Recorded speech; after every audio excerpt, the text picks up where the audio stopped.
প্রতি বছর ঘুরে ফিরে আমাদের কাছে কোরবানি কেন আসে, কি আমাদেরকে শিক্ষা দেয়?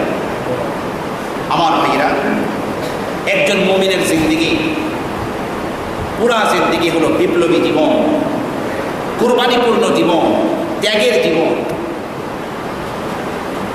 একটা মুসলমান, একজন ইমানদার ব্যক্তি চুপচাপ ঘরে ঘুমিয়ে থাকবে, এভাবেই জীবনটা তার শেষ হয়ে যাবে, এটাই একটা সুন্দর জীবন নয়। মুমিনের জিন্দিগি হলো ত্যাগের জীবন, কোরবানের জীবন। হযরত ইব্রাহিম আলাইহিস সালাম প্রায় 4,500 বছর পূর্বে যে কঠিন ত্যাগ করে আদর্শ স্থাপন করে গিয়েছিলেন, ইসলাম ধর্ম হলো তার আদর্শের এক প্রতীক ধর্ম। এই জন্যই সর্বপ্রথম তিনি আল্লাহর প্রতি আত্মসমর্পণকারী জাতিকে মুসলমান নাম রেখেছেন, মুসলিমিন।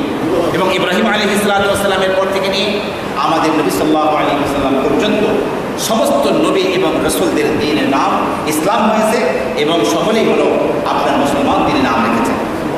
এই জন্য গোটা জীবনে একজন মুসলমান তার টাকা পয়সা, তার জীবনের সময়, যার যথাসর্বস্বকে সে আল্লাহর জন্য উৎসর্গ করবে, কোরবানি করবে এবং ঘোষণা দেবে, প্রভু এই সম্পদের মালিক আমি না, এই জায়গা জেলাদের মালিক আমি না, আমার এই জীবনটা দিয়েছ, আমার এই সুন্দর একটি স্বাস্থ্য দিয়েছ, এর কোনো কিছুই আমার না, সবই তোমার দেওয়া।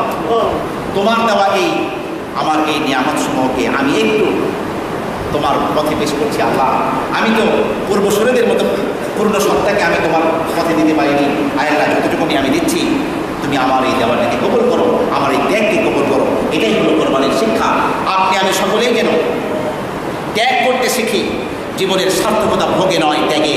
এই কথাটা ভালো করে মনে রেখেই যাতে মুসলিম উম্মাহ চলতে পারে। এই জন্যই আল্লাহ রাব্বুল আলামিন মুসলিম উম্মাহকে প্রতি বছর এই কোরবানির বিধান দান করেছেন।